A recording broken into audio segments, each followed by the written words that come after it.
Welcome back to the YouTube home for BamaOnline.com. Travis Schreier, Senior Analyst, BOL, alongside site publisher Tim Watts. It is a Tuesday, going a couple of days early this week. We had a conflict or two, but we're making it work here on the YouTube home for BamaOnline.com. And Tim, a few days earlier, but still a ton to talk about. We'll get back into transfer portal talk as it relates to the Alabama Crimson Tide, both in football and in men's basketball. And the NFL draft coming up. And I had some questions for you about that. We'll get into which is it for Alabama? Is it running back U? Is it wide receiver U? Is it DLU? Is it DBU when it comes to the NFL draft? Or maybe the answer is just yes, Tim, to all of the Yeah. above. Well, let's get it. Let's get into it. And, I guess we start with the portal again, because we know until this thing closes back up here in the next several days, it's going to be active, perhaps not as active as what we saw back in January for Alabama as far as comings and goings are concerned. But we did have another portal target reveal himself here in the last 24 hours or so from the previous Pac 12 conference. I guess Arizona State moving to the Big 12 now, but a DB that might be on Alabama's radar. Yeah, we knew that was one of the areas Bama would target in the portal. Offensive line, you want to get depth there, which is hard to get. You have a lot of guys projected as starters. There's guys. There hadn't been a lot going into the portal either overall at some of these positions, but secondary, you knew they have talent. They just don't have a lot of experience. I mean, they do have Malachi coming back. Saab was huge getting him. Keon Saab from Michigan, and of course, Damani Jackson. But other than that, I mean, you got a bunch of youngsters you're counting on. So Ed Woods, Arizona State, hit the portal. Sounds very promising for Alabama. He's expected to visit this weekend. I mean, obviously these things move around a good bit at times, but I talked to a couple of people. One told me, hey, he had Alabama on his mind when he hit the portal. He wanted to play in the SEC. He wanted to play for a team he felt that could compete for a championship and where playing time was available. So Alabama made sense. And you know what's funny? We have been saying where are all the guys with easy names? So we get a guy named Ed Woods, and me and Travis can't even remember his name before the show. We're like, what's his name? Because it doesn't have enough confusion with it. But a guy you look up, starter, Pac 12 guy, tested. And if you're a DB in the Pac 12, you've ran around and chased some wide receivers because they're going to throw it. And a guy, couldn't find a lot of film on him, but I do trust the staff knows what they need, live bodies, players to compete. And you want that whole iron sharpens iron thing for the young guys because they need competition. We've seen that in the past where there wasn't as much competition, so the guys weren't pushed as hard. I think this kind of stuff would help them, and you get a little bit more leadership if they can land him. Yeah, and from the Alabama perspective, perhaps everyone that we saw in the spring at the cornerback position will return. But what we don't know entirely as of this moment is if a guy or two might be moving on. So there's some things you have to account for both ways. But at a minimum, I agree. When you talk about bolstering depth, you talk about creating more competition, quality competition at a very important position. You can't go into a season hoping you've got enough corners, right? You got to Yeah. go into a season feeling as good as you possibly can that we have legitimate quality given the offenses that you're going to see coming up in the Southeastern Conference. You're going to take on Oklahoma now moving forward, Texas, obviously.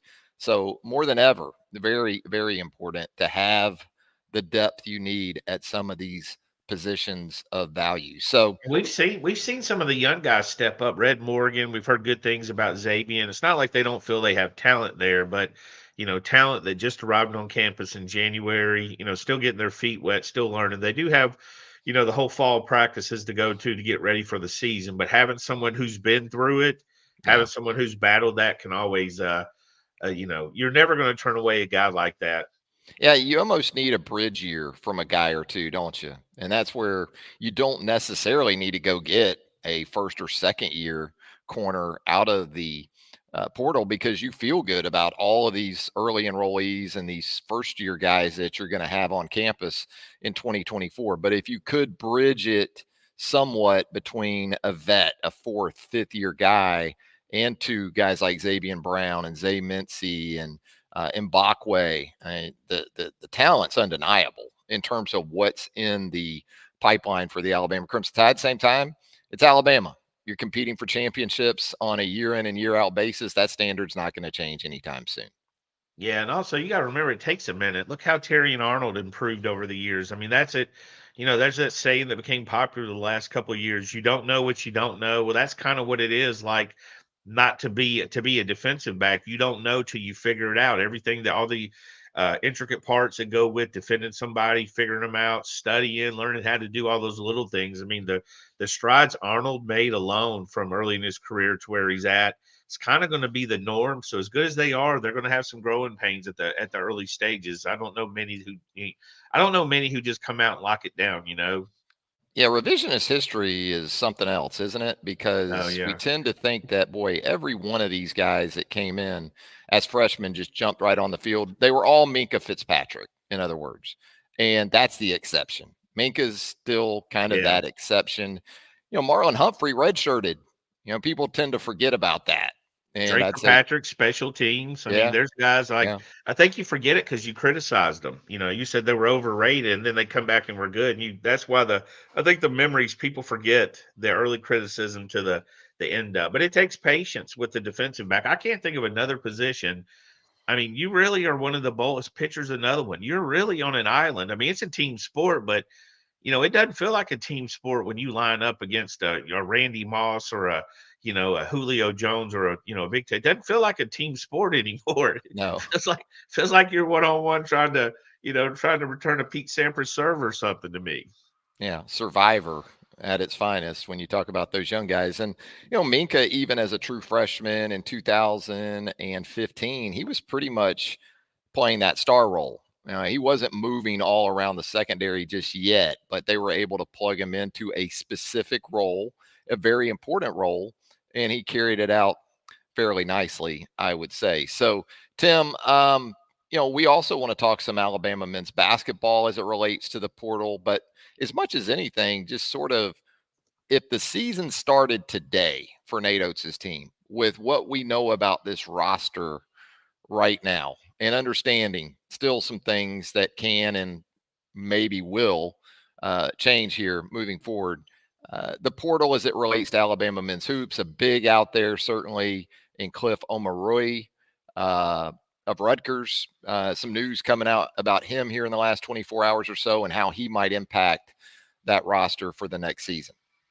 Yeah, I mean, Cliff's supposed to come in for a visit this weekend, and there's been, it's been hard to follow Cliff because early on he hit the portal, and anybody hits the portal, the fans get excited and say, "We're going to take a look at him," or "This is the guy we need to win a national championship." I do think Cliff does fit that bill as a rim protector and a guy in the paint that can defend that you want. So I do think that's the case. Now he's kind of taking his time taking visits. I think he's figuring out some stuff, but every time he takes a visit, there's a little bit of panic, like he's pushing Bama back. Sometimes these visits are hard to set up. Weekend. Hey, Bob, he's always a staple here for us. But we had Georgetown over the weekend, Kansas State in midweek, and he's supposed to be at Alabama this weekend. So we'll see. That's moved around a little bit, but I think the Alabama staff expects him to come in. That's to the roster right now. I mean, if you shut the door right now, Katie barred the door. If you shut the door, locked it up, this is a top 5 roster pretty comfortably, right? I mean, Duke's still got to fill a team. You can't count them out of anything. Kentucky's filling a team. Arkansas is the one really to watch filling a team. They could end up in that top 5 roster I mean, I'd be surprised if they didn't with Coach Cal, honestly. He knows what he's doing. But there's a lot of teams filling rosters still. But if you look at it right now, I mean, Alabama would have probably the number one class, number one team returning right now. Still a lot left. That's including if Sears comes back and Nelson, but there's not a whole lot more you could ask for other than a big man. I think that's part of the pressure that's gone with the, Cliff has become a legend because the whole year, what did Alabama fans say? Charles Need a big. Bediako. Yeah, need a big. Charles Bediako cost us a national championship. But at first it was he cost us a Sweet 16 and a Final Four. They still made it though. But Charles was needed in the middle or a big man. So Cliff hits that. So there's a lot more pressure there.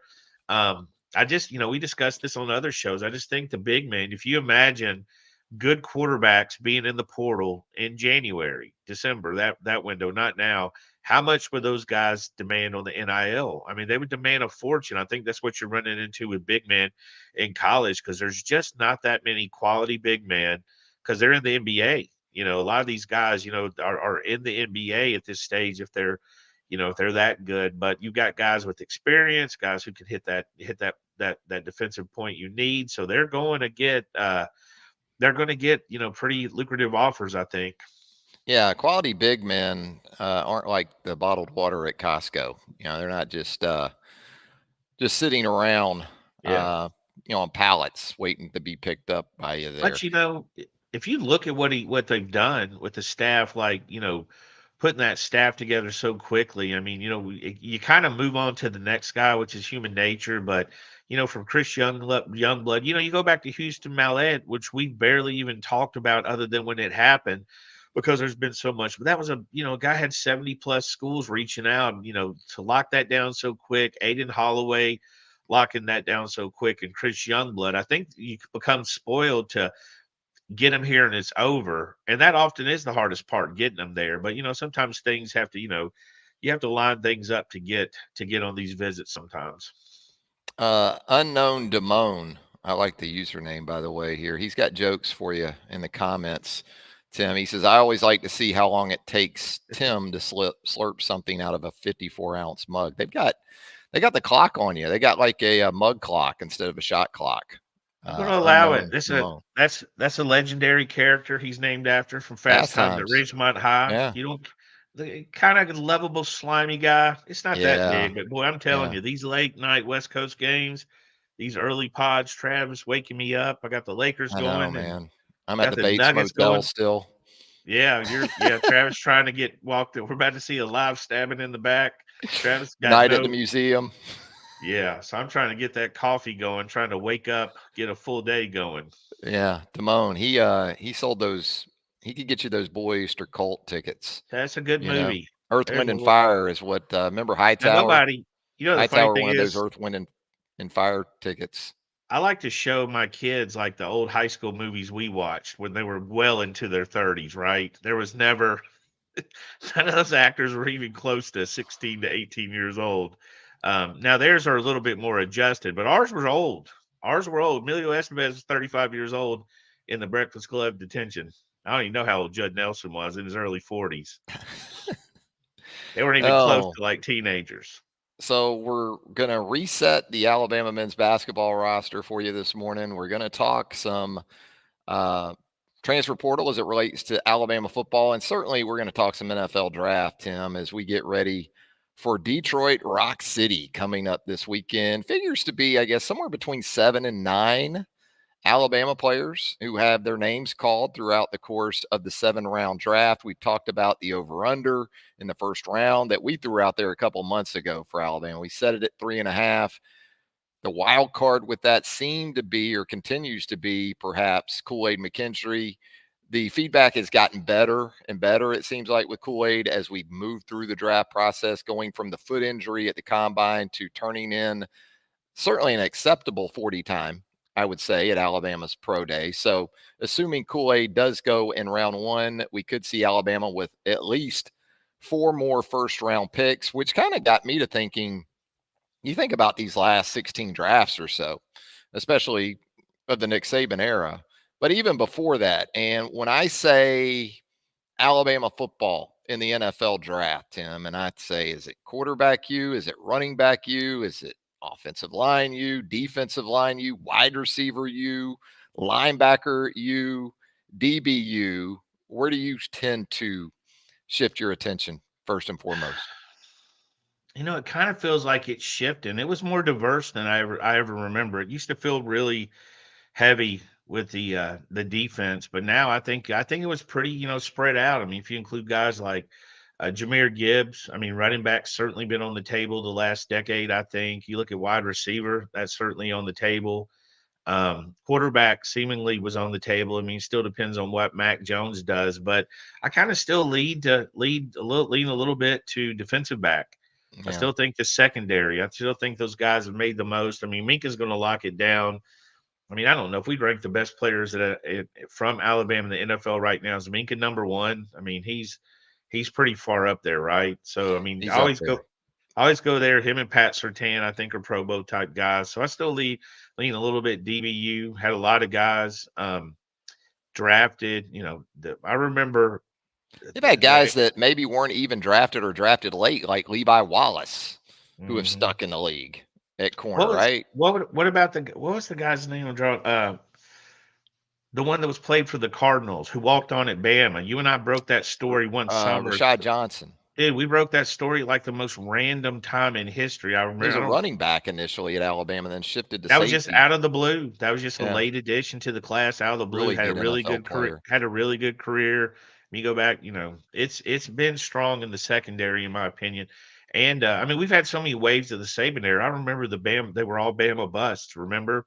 And Yes. then you looked up; they were all Bama Pro Bowlers. Even Mac Jones was a Pro Bowler, Pro Bowl I guess doing you the could say. gritty. Yeah. Yeah, it's well spread out to me. Yeah. It wasn't really as grouped as I expected it to, as it has been in the past. Chris Smart checks in here in the comments. QBU too. I mean, they had 4 starting quarterbacks in the NFL Yeah, last season. If you count Hurts, I know Mac didn't pan out.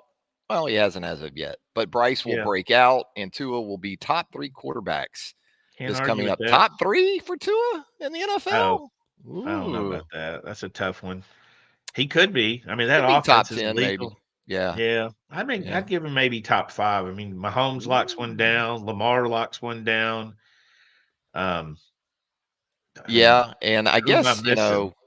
I mean, I uh, wouldn't just give it to Josh Allen or Dak Prescott, or I mean, they got a lot of offensive weapons for him to come my guy with around. the Chargers, that's kind of the debate, right? He When you go needs it, back. yeah, Yeah. And Trevor Lawrence still has a lot to prove in Jacksonville. There's yeah. kind of So you this kind of, there's kind of this tier of younger quarterbacks that still have some stuff to prove, right? And Tua is one of them, I think. I mean, he's proven he's a legitimate high level NFL quarterback, but and top I do 5, top count 10. for the record. We do count Jalen because Jalen counts Alabama. He's very pro Bama. I'd say Jalen's a Gump, right? We see a lot of Bama stuff. He's pretty excitable Yes. when it Yes, comes to I would Alabama. say I think that. I think I would he's a see that. Gump. Yeah. Yes. Josh Upton, he's saying kicker you. Yeah, Uh-oh. we're going to see about that one, Josh.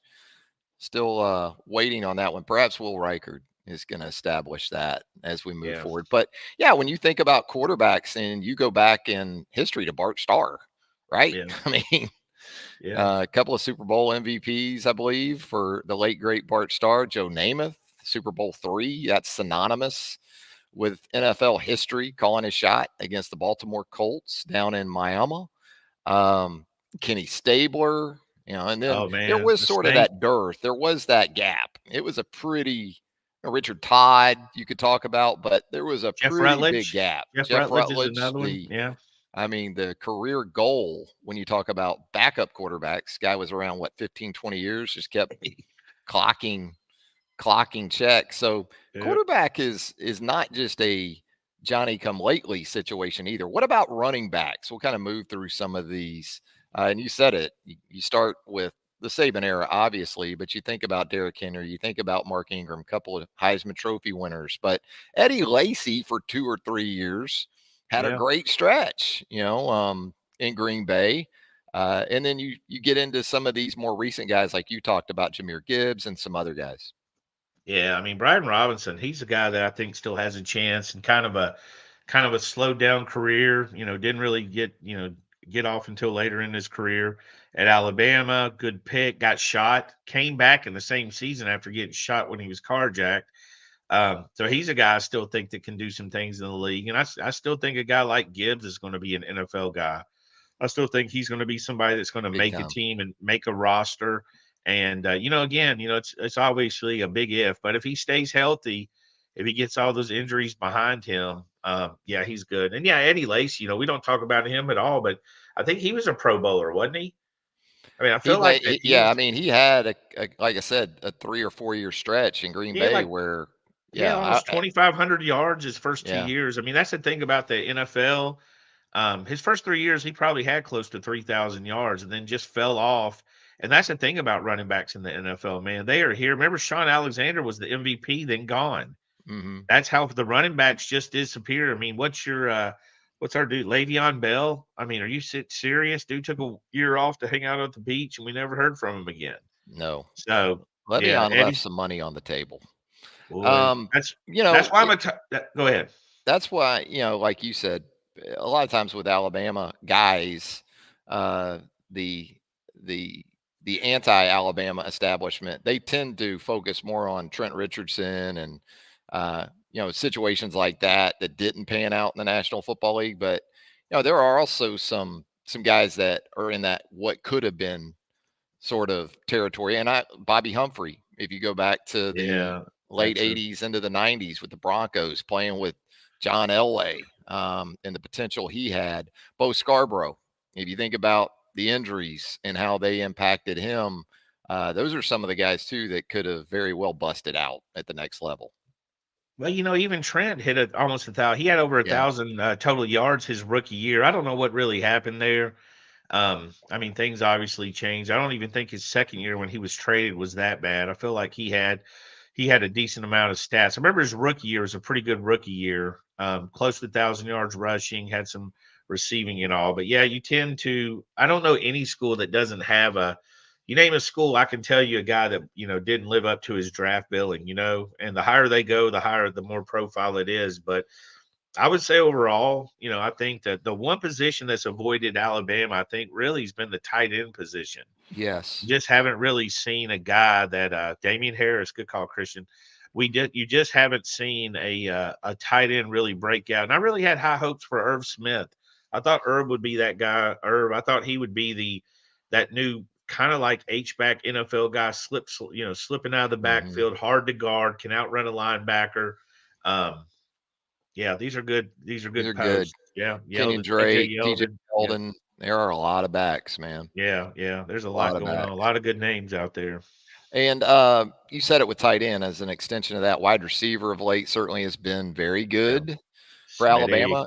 Kind of before that, you had to go all the way back to Don Hudson and the There was a Packers. Although, you yeah. could say if you do that, this is a guy who people will continuously tell you sort of changed the game and how it was played in the NFL going back 75 years ago or so. But I lately, mean, I it's been think very good.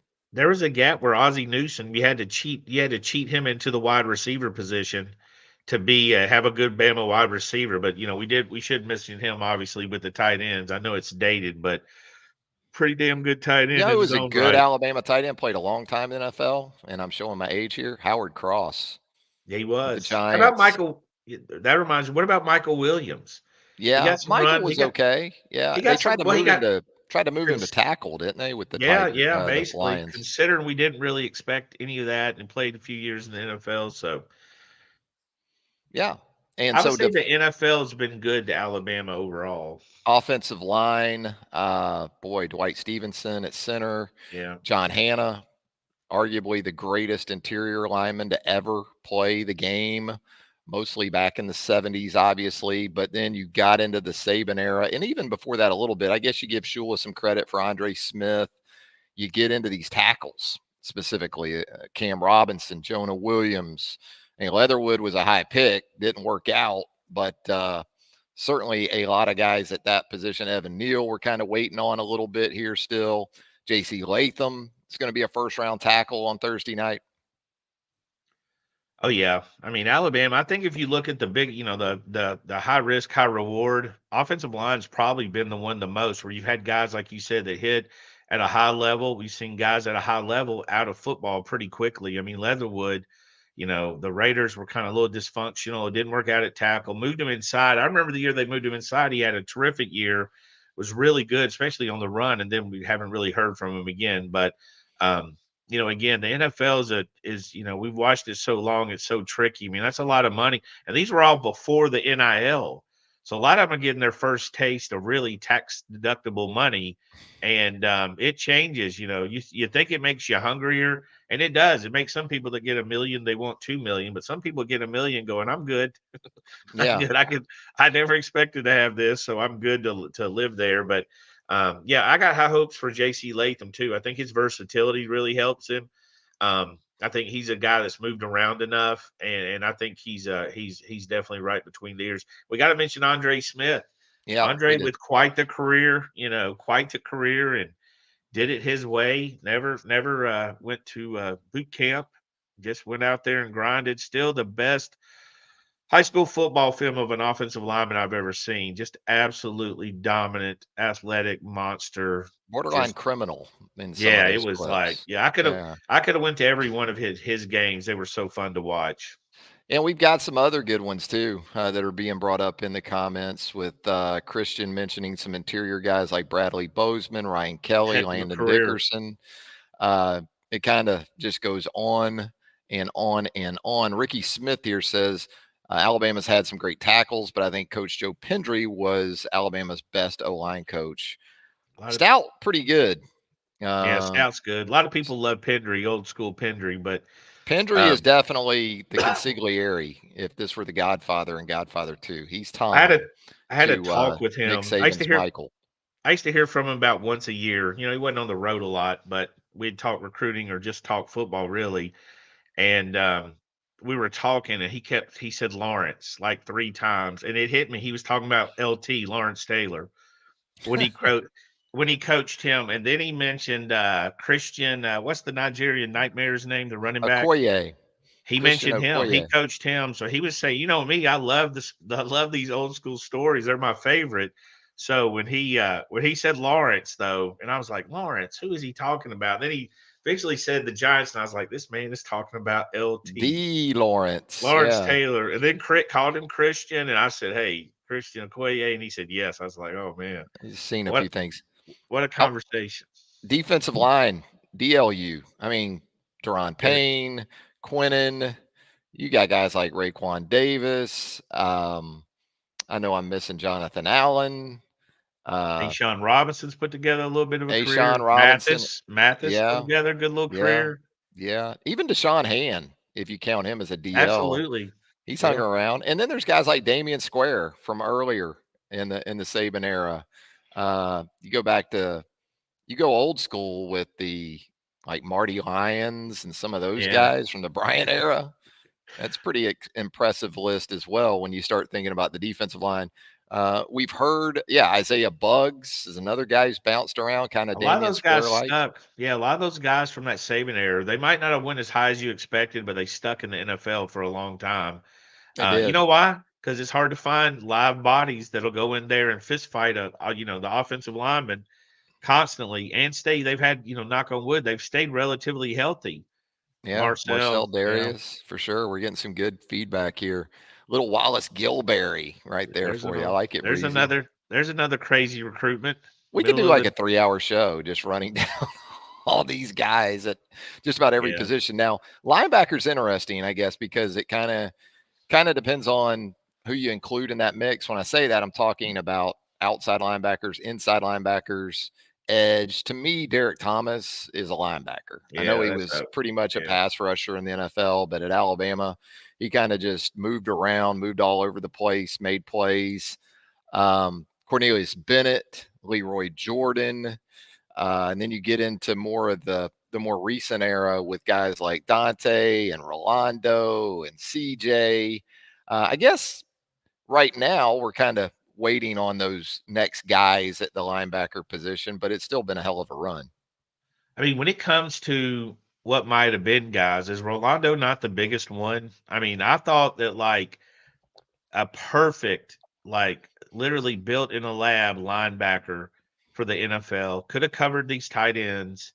Probably's out dunking the basketball while we're doing this. Just a terrific athlete, very confident. He might be the number one. What might have been with him, just some just didn't work out for him. But man, one of the best college players I've ever seen. Derek Thomas is always the one I think of. I consider him a linebacker, and Yeah. he was just absurd. He was just absurd. You had Will Anderson in there, kind of carrying all that on, and Dallas Turner about to be a top 10 pick. It looks like in the NFL draft in a couple of nights. So Yep. yeah, Yep. definitely have some guys that Absolutely. know how to get to the quarterback. Mask up Daytona in the comments. Last good inside linebacker for Bama was Christian Harris, and he's kind of become that guy. I kind of wondered about Christian a little bit going into the National Football League, but Tim, it seems like D'Amico going in there, especially in Houston, has benefited Christian greatly. And by the end of last season, he was playing at an elite level for the Texans. It's another guy. I mean, he's defensive back in high school. You know, that the funny thing is like he was labeled too soft to be a linebacker. Now that's coming out of Louisiana where he's from, but that was because he played DB, preferred to play DB, got to Bama, had to play right away, right? Had to jump in right away. Took some criticism. Again, you have these guys learning on the job, and learning the hard way. So it took some criticism, but yeah, rose up fast, was a steal in the draft. D'Amico, the Texans, he looks the part. He's a sweeper. I mean, anything between the tackles, he's sweeping up. He's very physical. He's definitely not soft. And he's fast. I mean, he's built like, he looks like built like an NFL. It's kind of hard to look at him now and envision him as like a defensive back, even in high school. Like it's hard to, but that's what he was, but a tremendous athlete. Yeah, we were talking about guys that might have been, and Breezy checks in with Reuben Foster and Dylan. Yeah, I think those two would be kind of at the top of that list. For me, the line starts with DT. I'm like you. He's a linebacker, always will be to me, and just impacted the game tremendously before his untimely passing several years ago. Yeah, So, the funny thing about Ruben tying him back to Bradley Bozeman, remember they were a package deal basically, best friends and all. And everybody thought you just took Bradley Bozeman to get Ruben, right? And then he stacked together a really good yeah. college career and an NFL career nobody expected. So, hats off to him. I think Ruben's still playing, isn't he? Is he still in that Yeah, one league that Ruben was playing in the XFL, USFL, UFL. Not sure if he was with, I want to say Birmingham. Yeah, I might need to check he on was one of that. the hardest hitting college and high school linebackers in history. I know that much. Yeah, here we go. Thanks, Stephen Sam. Floyd Sam checking just in. said he gave us a Ruben like. is in the UFL.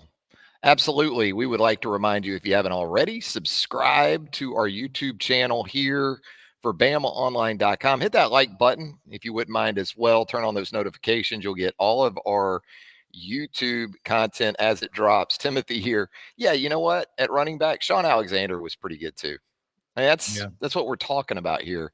When you're just kind of working off the top of your head and going position by position, it is possible that you could overlook an NFL MVP in Sean Alexander, but certainly a great, no doubt about that. Hey Tim, you want to head to this mailbag here? Sure. Let's do it. We like to do it on a weekly basis. We always appreciate you folks for helping us out there. We're going to start with Big Bama Boy, who says, TR, this may be something better handled in a different segment where you can break down film and illustrate with clips from A Day. But would y'all be able to discuss the difference in the blocking schemes between Wolf's, Reese's, and Cap and DeBoer's offenses? I noticed watching the A Day game that the schemes appeared much different. I don't know how much different it really was, Triple B. But I will say there was more diversity. I think what you saw is sort of a base run scheme was the power read with the quarterback involved in the run game from the outset of the scrimmage, or at least as a viable candidate, with the quarterback actually reading the power play, because it's a power because you got a guard pulling. It's not a zone read because it's not really a zone concept with the way they were running it. It was more of a gap power scheme with a guard pulling out in front and leading the way. I'm sure you noticed that. And you also had some motion as it related to that, kind of like today's triple option football in a lot of ways. I just think that that's where it's going to start, Tim, for this offense, is that, and that's why we talked about maybe the need for guys that can do more than just maul, right? And set in the pass protection game. You're going to have to be able to get out in front of some runs, whether they're gap scheme. There's going to still be zone scheme. There's going to be these guys being utilized in the screen game when you throw the football, the quick game. So more diversity overall is what I would point to. I don't think they're going to reinvent the wheel when it comes to gap and zone, but they're going to mix more of it together, Tim. Yeah, I think what I've seen the most notice when it comes to recruiting for defensive guys, it's more about speed and effectiveness, being there A to B as quick as you can. I mean, I know we talk about the linebackers a lot because they've been the main focus, but that's the guys that's going to set the tone. I mean, you can't have a guy slow getting, not for one, they got to know the system, and two, they've got to get where they're going pretty quickly. I mean, there's going to be applied pressure, and if you want to help young defensive backs, there's nothing more valuable to a young defensive back than pressure on the quarterback. That's going to be their best friend. So you find guys, I mean, a lot of these guys were described the same way: find the ball, get the ball, sick them, and that's a lot of what they're going to be doing on defense. Yeah, and then back to the offensive line again. I just think you're going to see, uh, more of that. More of that diversity in the run game, especially, and just the mix that they go with between a couple of different approaches. So, Tim, let's get into our next question here. Billy EN4C asks, I would like to know what the tiebreakers are to make the SEC championship game because, Tim, we're doing away with the divisions. We're just going 1 Yeah. through 16 with Texas and Oklahoma coming in as things stand now. I feel like it's more of an advantage to be SEC number 3, skip the SEC championship, and more than likely play a lesser opponent in round 1 at home. Yeah, I could see both ways of that a little bit, Tim. Sure, if you're the third team, I think it could be a benefit. The bottom line is the scenario Billy's outlining here is that there's a better chance you're going to have to play an extra game, even if it is at home in that first round. So you kind of have to take that into account, although you're missing the SEC championship game. So I guess that kind of evens out as well. Yeah, that may be our biggest area of gnashing of teeth and complaining, Tim, when you start thinking about the possibility of 3 teams making the 12-team playoff. Although while I would think there's a great possibility of that being the case, 3 from the SEC in, it could be that you get left out if you're that third team. So there's still Yeah. going to be some incentive to making it to Atlanta. I mean, you still want to win an SEC Yeah, I was championship, about to but say if there's a title, if they're playing, you want to win the title, right? If yeah, there's a chance to win, I'm never going to believe the SEC title means nothing. I'm never going to believe that. I mean, obviously, national championships always been the goal, but you want to win and you're not always going to be in a position to have a chance to win the SEC and make the college football playoffs. I mean, you could have 3 or 4 losses going into that with the non-conference schedule and stuff like that, depending on what happens around the country. So I think if you can control your destiny, which would be winning the SEC and getting in, you absolutely try to win the SEC and get in. I don't know the yeah, tiebreakers. I I haven't don't. looked at any rules because they're changing the teams every week. So I'm just going to let them settle, and then I'm going to go digging. Yeah, I don't know. I don't know if the SEC has formally announced that yet. Um, I guess there's a Big 12 tiebreaker that's been in effect because the Big 12 has had no divisions for a while now. And so we could work through that, but I think we're still waiting maybe on the SEC to formalize how that's going to work starting in 2024. Let's get into Coach Joe Kynes here and his comments. I'd like to know what we are going to do, Tim, at the linebacker position for the 2025 class. Seems like a big need. Coach Joe's got he's got jokes this morning, Tim. I've never thought. I know it's a lot of them are just kidding, but I think there are some that are losing sleep about linebackers, and I never thought an Alabama fan base would ever not like linebackers committed, and they've got good ones committed. That's another thing. They've got guys that the staff really were high on. We've discussed this. They had a top 8. They went out and got 4 of the top 8. A couple of them they canceled visits on because they were full at the position. And always we have to remind you the Wolf position isn't really the line. They have no Wolves committed. Dawson Merritt, Justin Hill, those type players, they don't have any of those guys committed. So they still need them outside on the edge. But I'll tell you when there'll be less jokes about a linebacker if one decommits. The linebackers, the change will say, literally, what are we going to do? And I know they kid on the board every time you get a commitment on the round table. They ask if he can play linebacker. So it's a run. I know he's kidding. It's a running joke, but I like the linebacker class. I think they did a good job. I just think this goes to Kane Womack being unbelievably aggressive about what he wants at linebacker and being, very involved on getting his guys done. Let's move to Ghost of Bryant here in the Roundtable Mailbag, who asks if you had to make the call right now, are Mark Sears and Grant Nelson in crimson and white for the 2024-2025 men's basketball season? Gun to your head, Tim. I mean, I don't even think you have to put a gun to my head. I think if you hold it in your hand, I would still answer. I think they come back. I think they come back. I think there's a million variables, and I know I can say all the caveats before I say that, but I think as of right now, they come back. Um, and again, you never know. If one NFL team, one NBA team guarantees you a top, first round pick, a top 40 pick, a two-way contract. I mean, their goal, these guys grow up wanting to play in the NBA. There's no basketball guy that's like, hey, I want to spend, extra years in college and play in Russia. I mean, the NBA is the ultimate goal, although overseas is a fantastic option. Erwin Dudley, for one, had a fantastic career overseas. I bet you he enjoyed his life.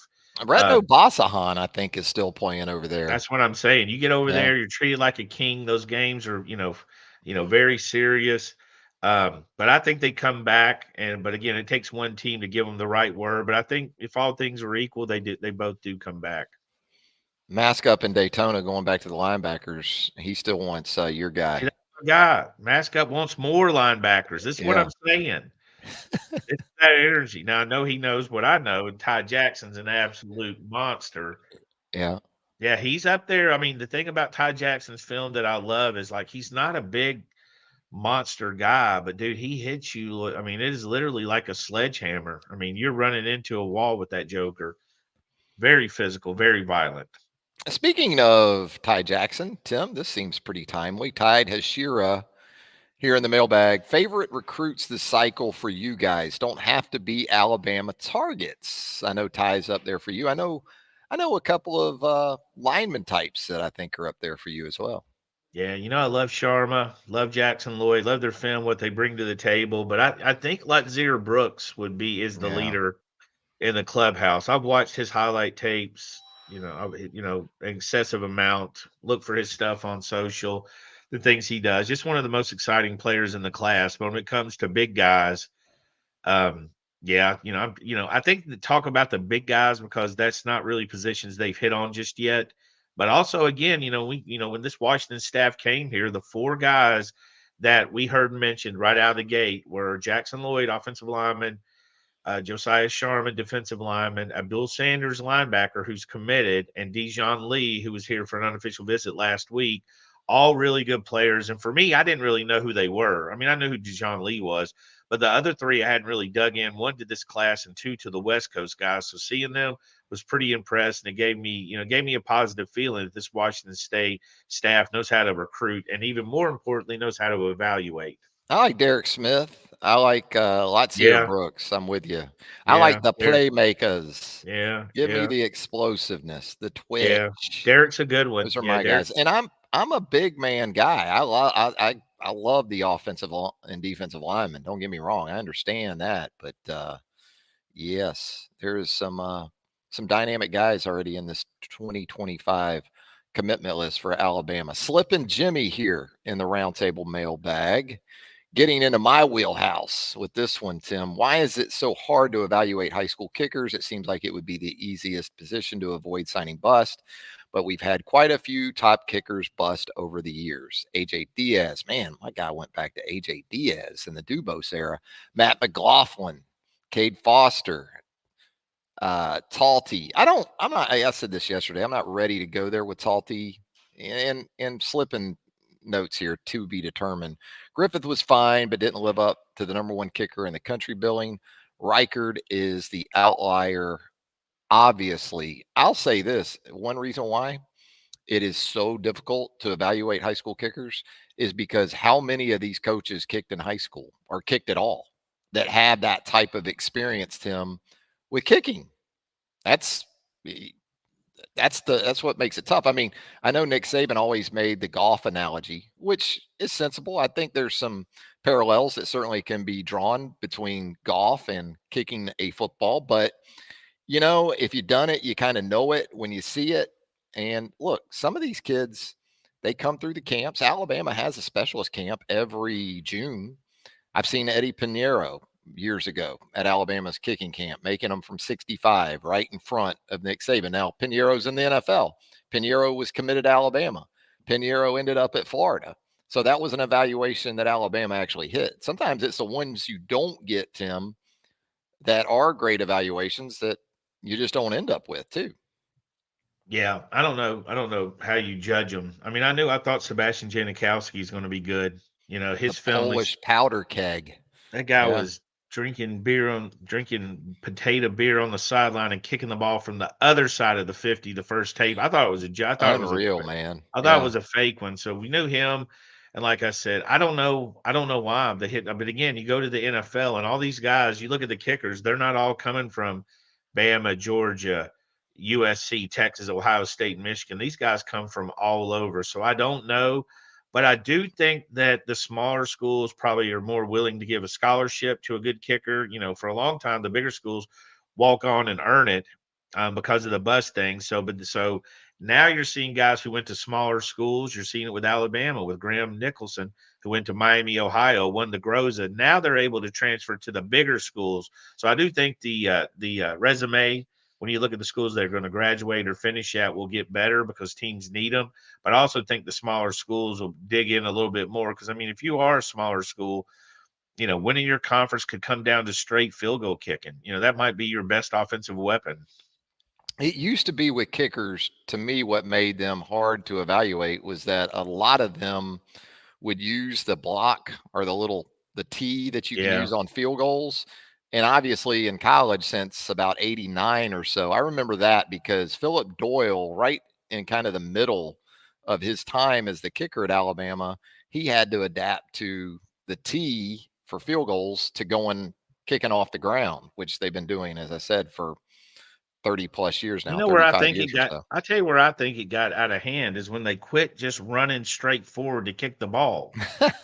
Because when they just lined up, kicked the ball, that thing, I mean, the longest record holder at the time had half a foot for Tom the tank. Dempsey, my man. He had But half a foot. He these didn't soccer like have style guys now are banging from 70, these, man. yeah, but see, they're also running down and outs. They have to go back 3 steps and they got to go two. I'm saying if you just come straight on, I mean, if you were charging me to punch me, you wouldn't go 2 steps to the right and then run ahead.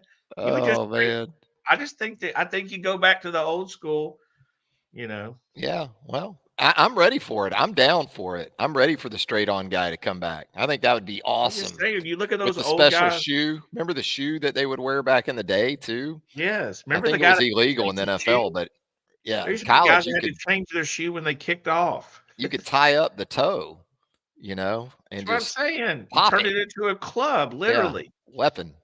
Yeah, I think the Iron Sheik couldn't even wear those shoes in wrestling. They were Bring so it back. illegal. Let's see if I'm wrong. That's all I'm Uh, saying.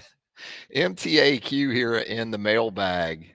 Uh, Guys, if you were on Jeopardy, what non-sports category would you most want to see on the board? I love this question. This is good stuff. What about it, Tim? You're on Jeopardy. It's non-sports, and it comes up, and you're thinking, I'm about to run the table here. Movies, Yeah. shows, movies and shows for me is pretty easy. Hmm. Anything else, I'm just guessing. And of course, they'll bring in the shows I don't, you don't know. But I do have the best success with entertainment. Might do okay at history. If it's math, bad problem. Science, even worse. Classic rock and roll Yeah, is that one I sounds. would I would feel pretty good about. Some movies, not the Tim's level or, a lot of folks, but classic rock. If you said 70s rock and roll specifically, or even 80s rock, I would feel pretty good about that classic era. Major Wood 482 here in the mailbag, Tim. He wants your thoughts on the Braves. And Mhm. he's asking me if I've tried the Scotty Scheffler swing yet with the leg kick. If you've seen Scotty Scheffler, he's made about $3 billion in the last month and a half. And he has very unique footwork, Tim, on his golf swing where it almost looks like he's doing well, it looks like he's line dancing sometimes out there. Again, very effective. If I tried to use that major wood, I would probably end up on the ground and the ball probably would still be on the tee. What about the Braves, Tim? Yeah, they're doing well. I mean, the schedule, I think it's a little bit misleading. I mean, I think they have the best record or the second best record. It's very close, but they've been all right. They're missing some really good players. You know, Ozzy is one of them that's out. They've got a starting pitcher that's out. They've got a catcher that is out. But then again they've got Travis, who's hit like five. You've been keeping up with him. He's hit like 5 home runs and 8 at bats or He had 3 something. in a Just game. Yeah, dude, right? just monster. Like you can't like he's in a zone. Azuna's having a great year, but I mean Travis, who you love, kind of a pickup guy that highly drafted guy.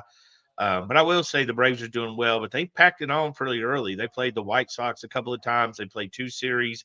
They're in the middle of their second series with the Marlins, and those are two of the worst teams. I saw the White Sox had to play a doubleheader because of weather, and I'm telling you, there wasn't 1,000 people at that game, which Wow. is crazy to me. How do you not like? I would go White if Sox there. home game?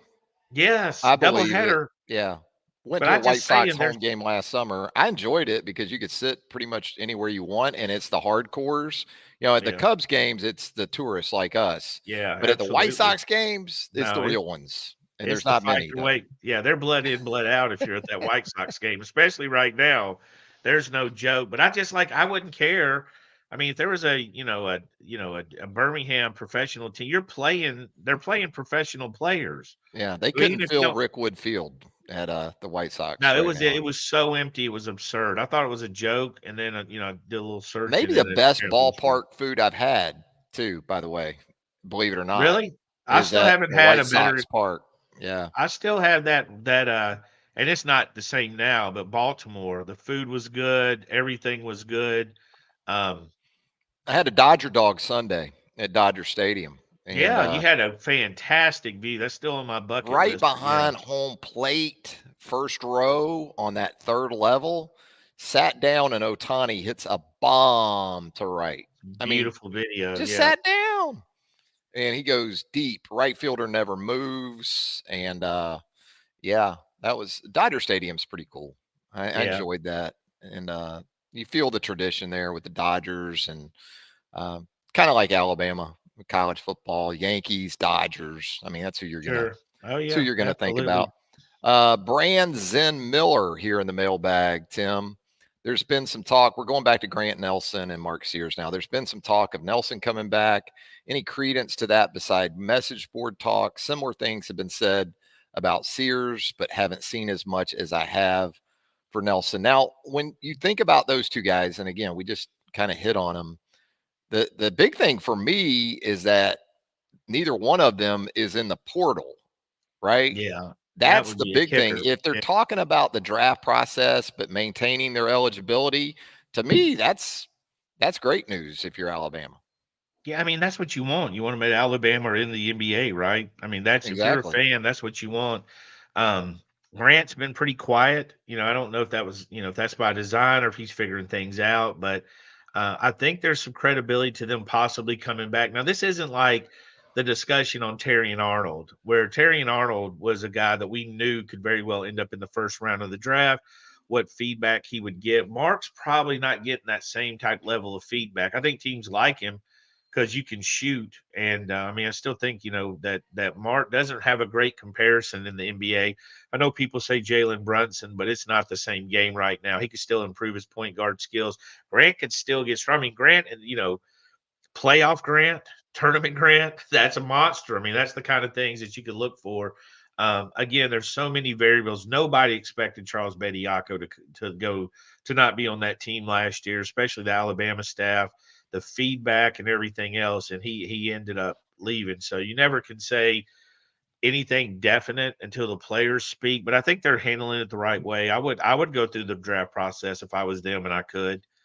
And I I'm mean, what you sure going you NIL learn is you learn playing into from this, Tim. I mean, yeah, you're sure. finding out value. But the NIL. What if I go to Europe? If I don't go to the NBA, I turn pro, but I go to Europe or I play professionally other than the NBA. You're kind of adding up total value of uh, masters perhaps at Alabama, continuing your education, the experience, the investment that UA puts back into you in terms of your day to day life, your quality of life. There's a lot of things to consider. It's not as black and white, cut and dry, probably, as a lot of people think. I think the draft process for me, I just want the education. I mean, you're talking to Mhm. NBA guys, decision makers. You'll be NBA players in the facility. I mean, it's one thing for like, at some point, your coach is kind of like your dad. He's always telling you what you're doing wrong to some degree, right? So it's good to not, but what you do right, but also he's pointing out your flaws. So it's good to have a neutral observer. If you have the Hornets GM telling you you need to learn how to do this better, he's got no agenda. You know what I mean? You've got no animosity from having been yelled at for 2 years by him. So that sounding board, that voice, and those drills, they're going to show him drills and stuff to do to help him get better. So there's no harm in doing that. And all you can hope is they make the best decision, for themselves because they're both really good players. Tex Tider getting on us here in the mailbag a little bit. Wait, what? We agreed on Wednesday or Thursday. I can't skip work every day. We'll get right, Tex. We had some conflicts this week. We're gonna, Little conflict. We're on the yeah, road this week. yeah, Travis we're on on the the front road. end, me on the back. We didn't want to leave y'all hanging. Yeah, So we definitely wanted to get this in and not be some in form or fashion. And of course, it archives right there on the YouTube home for BamaOnline.com. Another reason why, if you haven't already, you need to subscribe to our YouTube channel. You get all of our content as it drops, and it will archive there for you as well. YouTube, BOL, make it happen. Hit that subscribe button. Hit a like for us too, if you don't mind. Turn on those notifications as well. Well, Tim, my time here at what looks like the set for Ghostbusters. I think Zool's up on the ninth floor, maybe, of this place, but it's coming to an end here in the near future. But as always, a lot of fun with you here on T Watts and TR, and we got some more stuff coming up down the road too. Yeah, absolutely. Busy time for sports. Alabama baseball is about to get into a somewhat manageable schedule after playing, I mean, my goodness, I don't know how many who plays back-to-back number ones. You know what I If mean? you're in Like the that's SEC, anything's yeah. possible. I mean, back-to-back number ones, and then you're shuffling in top 15, top 10, top 5 teams on top of that. But to get to this level, it's a very important run for them. Alabama obviously trying to do something basketball wise to finish their roster. A lot of pressure, lots happening on all these guys that are in the portal. Football's doing what they do. Coaches on the road, so a lot of stuff going on with Alabama and sports in general. Baseball, Major League Baseball's here. The NBA, You the were up NFL draft. late night with LeBron Yeah, they last keep night. doing that. I had the Pelicans the night before, so it's kind of a burner. But Lakers were really late. That's like a midnight game, I think it was. Felt like it.